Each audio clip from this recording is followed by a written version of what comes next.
السلام علیکم ورحمۃ اللہ۔ امید ہے کہ آپ حضرات خیر و عافیت سے ہوں گے۔ محترم ناظرین، آج کی اس ویڈیو میں آپ لوگوں کے سامنے جس ٹاپک کو لے کر کے حاضر ہوا ہوں وہ ہے ستر پوشی کا بیان۔ یعنی ایک مسلمان جب نماز پڑھنے کے لیے وہ کھڑا ہو تو اس کے جسم کا کون سے حصہ ڈھکی ہوئی ہونی چاہیے اور کون سا حصہ کھلی رہنی چاہیے، انہی چیزوں کے متعلق میں آپ کے سامنے چند گفتگو لے کر کے حاضر ہوا ہوں۔ امید کہ آپ ناظرین بغور سماعت فرمائیں گے۔ محترم ناظرین، سب سے پہلی بات آپ یہ جان لیں کہ نماز کی شرائط، یعنی نماز قائم کرنے کے لیے 7 شرائط ہیں۔ نمبر 1، بدن کا پاک ہونا، ظاہری اور باطنی دونوں طرح سے۔ نمبر 2، کپڑوں کا پاک ہونا۔ نمبر 3، جگہ کا پاک ہونا۔ نمبر 4، سطر کا چھپانا۔ نمبر 5، قبلہ رخ ہونا۔ نمبر 6، وقت کا ہونا۔ نمبر 7، نیت کرنا۔ یہ 7 شرائط ہیں نماز قائم کرنے کے لیے۔ ان میں سے یہ چوتھی شرط ہے کہ سطر کو چھپانا۔ آج ہم گفتگو کریں گے چوتھی شرائط کے بارے میں تفصیل کے ساتھ کہ کون سا حصہ ہے جس کو نماز میں چھپانا ہے۔ ایک مرد کے لیے کتنے حصے چھپانا ضروری ہے اور عورت کے لیے کتنے حصہ چھپانا ضروری ہے پوری نماز میں، انہیں کے متعلق میں چند باتیں لے کر کے حاضر ہوا ہوں۔ آئیے سب سے پہلے ہم یہ جانتے ہیں کہ مرد کے سطر عام حالات پر، مرد کے سطر گھٹنا سے لے کر کے ناف تک، یعنی ناف سے لے کر کے گھٹنا تک اتنا حصہ مرد ہر حالت میں ان کی سطر میں داخل، ان کے شرمگاہ میں داخل ہیں۔ اتنا حصہ کسی بھی حالت میں ان کی کھلی ہوئی نہیں ہونی چاہیے۔ یہ مرد کے سطر ہے، یہ مرد کی شرمگاہ ہے۔ ہمارے سماج و معاشرے میں بسا اوقات یہ دیکھا جاتا ہے کہ لوگ جو پینٹ پہنتے ہیں، ہاف پینٹ، وہ ان کے گھٹنوں سے اوپر حصہ تک ہوتا ہے، یا وہ گھٹنوں سے اوپر ان کی جو ران ہوتی ہے وہ کھلی ہوئی ہوتی ہیں۔ یہ اللہ کے رسول صلی اللہ علیہ وسلم نے یہ فخذ یعنی ران کو یہ شرمگاہ بتلائے ہیں۔ تو معلوم یہ ہوا کہ مرد کے سطر ناف سے لے کر کے گھٹنوں تک یہ مرد کا سطر ہے۔ یہ عام حالت، کسی بھی حالت میں اتنا حصہ وہ کھل نہیں سکتے، اتنا حصہ پر وہ ہمیشہ اس کو چھپائے رکھیں گے۔ اب نماز میں کتنا حصہ چھپانا ضروری ہے؟ وہ کون سے حصہ ہے کہ اگر نماز میں اس کو نہ چھپائے تو اس کی نماز نہیں ہوگی؟ تو مرد کے سطر نماز میں کندھا سے لے کر کے گھٹنوں تک، کندھا سے لے کر کے گھٹنوں تک مرد کی یہ سطر ہے، نماز میں ان کی چھپی ہوئی ہونی چاہیے۔ بسا اوقات دیکھا یہ جاتا ہے، لوگ یہ سوال کرتے ہیں کہ گنجی پہن کے نماز ہوگی کہ نہیں، ٹی شرٹ پہن کر کے نماز ہوگی کہ نہیں۔ میرے بھائیو، اللہ تبارک و تعالی نے قرآن حکیم کے اندر ارشاد فرمایا، خذوا زینتکم عند کل مسجد، یا ابن آدم خذوا زینتکم عند کل مسجد، کہ ابن آدم جب تم مسجد میں حاضر ہو، مسجد آؤ تو خوبصورتی اختیار کر کے آؤ، زیب و زینت اختیار کر کے آؤ۔ اب بتائیے، اگر کوئی انسان نماز کے لیے آتا ہے اور ٹی شرٹ پہن کر کے، وہ گنجی پہن کر کے، تو بتائیے یہ زینت ہوئی، یہ خوبصورتی ہوئی یا کیا ہے؟ آپ مثال کے طور پر سمجھیں کہ آپ ایک گنجی پہن کر کے اور آپ ایک ٹی شرٹ پہن کر کے کیا آپ اپنے رشتہ دار کے یہاں جا سکتے ہیں؟ کسی مہمان نوازی میں جا سکتے ہیں؟ کسی فنکشن میں آپ جا سکتے ہیں؟ جس طریقے سے آپ کو اس بات کا خیال ہے کہ لوگ کیا سمجھیں گے، تو اللہ تبارک و تعالی اس بات کا زیادہ حقدار ہے کہ آپ اللہ کے سامنے جب آئے تو اس سے زیادہ خوبصورت بن کر کے آئیں۔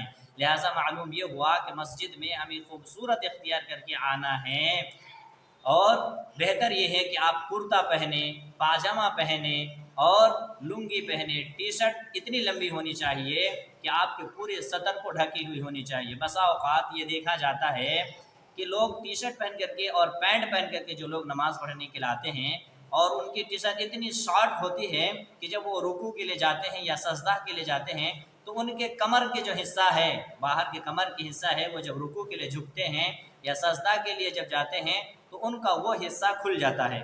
اس سے نماز باطل ہو جائے گی۔ کیوں؟ اس لیے کہ نماز میں مردوں کے لیے ضروری ہے کہ وہ کندھا سے لے کر کے گھٹنا تک چھپائے رکھیں۔ اب جب ان کی ٹی شرٹ پہن کر کے آیا اور ان کی شرٹ ہو یا ٹی شرٹ ہو اتنی شارٹ پہنے کہ وہ جب رکوع کے لیے جھکے یا سجدہ کے لیے جائے تو ان کا وہ سطر کھل جائے، کمر کا حصہ، پیٹ کا حصہ کھل جائے، تو اس سے نماز باطل ہو جاتی ہے، سطر کھل جاتی ہے۔ لہٰذا ضرورت اس بات کی ہے کہ ہم اپنے سطر کو ہمیشہ نماز ہو یا غیر نماز ہو ہم اپنی شرمگاہوں کی حفاظت کریں، اور ہر ممکن یہ کوشش کریں جب ہم مسجد آئیں تو چاہے گرمی ہی کیوں نہ ہو ہم اچھے لباس کے ساتھ پورے صاف ستھرائی کے ساتھ اور خوبصورت اختیار کر کے ہم مسجد آئیں، یہی اللہ تبارک و تعالیٰ کا حکم ہے۔ اب آئیے ہم یہ جانتے ہیں کہ عورت کا کتنا حصہ چھپا ہوا ہونا چاہیے نماز میں، تو جان لیں عورت عربی زبان کا لفظ ہے اور عورت کا معنی ہوتا ہے پردہ، پوشیدہ، چھپی ہوئی چیز، چھپے رہنے والی چیز۔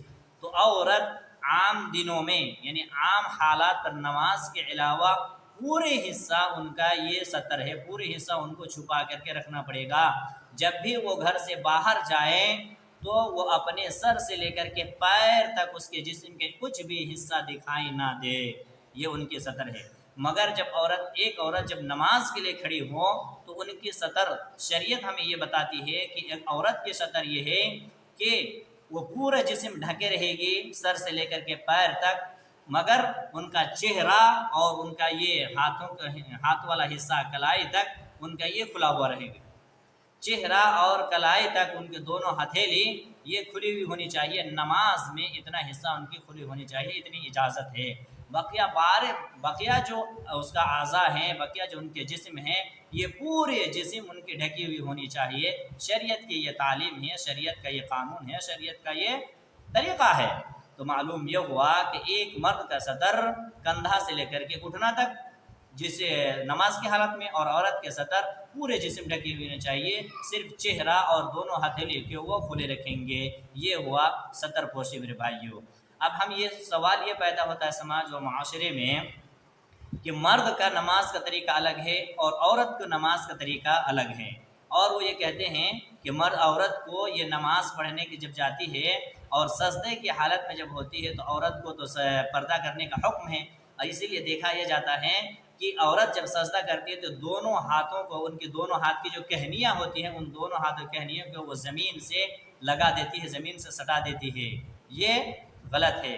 اللہ کا رسول صلی اللہ علیہ وسلم نے فرمایا کہ تم میں سے کوئی شخص اس طریقے سے سجدہ نہ کرے جس طریقے سے اونٹ بیٹھتے ہیں، یعنی اونٹ جب بیٹھتے ہیں تو کیا پہلے دونوں ہاتھوں کو رکھتے ہیں، یا کتا جس طریقے سے اپنے دونوں پیر کو پھیلا کر کے بیٹھتے ہیں، اس طریقے سے تم میں کا کوئی سجدہ نہ کرے۔ تو معلوم یہ ہوا مردوں کے لیے اور عورتوں کے لیے نماز کا طریقہ الگ الگ نہیں ہے۔ جس طریقے سے مرد کے لیے قانون یہ ہے کہ مرد اپنی سجدہ کی حالت میں دونوں کہنیوں کو پھیلا رکھے گا اور ان کے سینے کے درمیان اور ان کے پیٹ کے درمیان اتنا حصہ کھلا رہنا چاہیے کہ ان کے بیچ سے ایک بکری کا بچہ گزر جائے آسانی کے ساتھ، اتنا حصہ مرد کے لیے بھی ضروری ہے اس طرح، اور عورتوں کے لیے بھی ضروری ہے، ان کے لیے کوئی الگ الگ طریقہ نہیں ہے۔ عورت سجدہ کرے گی پھر بھی وہ دونوں کہنیوں کو اوپر اٹھا کر کے سجدہ کرے گی، مرد سجدہ کریں گے پھر بھی وہ اپنے دونوں کہنیوں کو اوپر اٹھا کر سجدہ کریں گے۔ اور 7 اعضاء پر ہمیں سجدہ کرنی ہے۔ کون سے 7 اعضاء ہیں؟ اللہ کے رسول صلی اللہ علیہ وسلم نے فرمایا امرت ان اسجد ل7 اعظام، اللہ کے رسول نے فرمایا کہ مجھے یہ حکم دیا گیا ہے کہ میں 7 اعضاء پر سجدہ کروں۔ وہ 7 اعضاء کون سے ہیں؟ ایک پیشانی اور ناک۔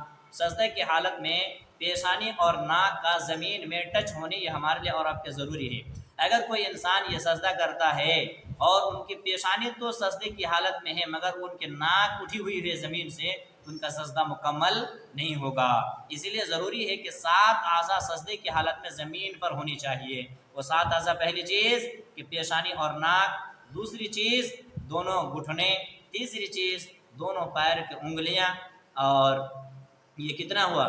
دونوں گھٹنے 2، دونوں پیر کی انگلیاں 4، اور دونوں ہاتھ 6، اور ایک پیشانی اور ناک۔ اس لیے کہ ناک اور پیشانی یہ چہرہ میں شامل ہے، اس لیے اس کو ایک شمار کیا گیا، یعنی دونوں ہاتھ، دونوں گھٹنا اور دونوں پیر اور پیشانی، یہ 7 اعضاء سجدے کی حالت پر ہماری زمین پر ٹکی ہوئی ہونی چاہیے۔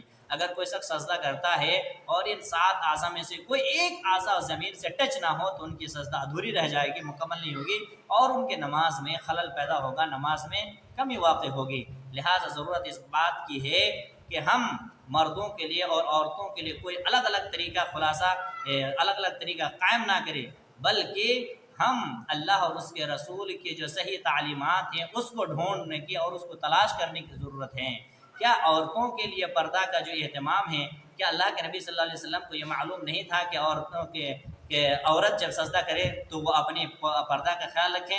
نہیں میرے بھائی، ہم اور آپ پردہ کا تعلیم وہ دیتے ہیں کہ عورت کو پردہ کا حکم اس لیے جب وہ سجدہ کرے کہ دونوں کہنے کو وہ اپنے پیٹ سے سٹا کر کے سجدہ کرے کہ نہیں، دونوں طریقہ مرد اور عورت کے دونوں کے لیے ایک ہی طریقہ ہے، اور یہ ہے کہ وہ دونوں ہتھیلی کو کھلا رکھے گی، ان کے پیٹ کے درمیان اتنی اسپیس ہونی چاہیے کہ ان کے بیچ سے بکری کا ایک بچہ آسانی کے ساتھ گزر جائے۔ اللہ تعالی ہمیں کتاب اللہ اور سنت رسول کے مطابق چلنے کی توفیق عطا فرمائے۔ انشاءاللہ اگلے ویڈیو میں پھر میں آپ کے سامنے بات کرنے والا ہوں کہ نماز کا نبوی طریقہ، یعنی ہم نماز صفت الصلاۃ، اللہ کے رسول صلی اللہ علیہ وسلم کیسے نماز پڑھتے تھے، اس کی مکمل طریقہ کیا ہے، کل انشاءاللہ اگلے ویڈیو میں آپ کے سامنے لے کر کے حاضر ہوں گا۔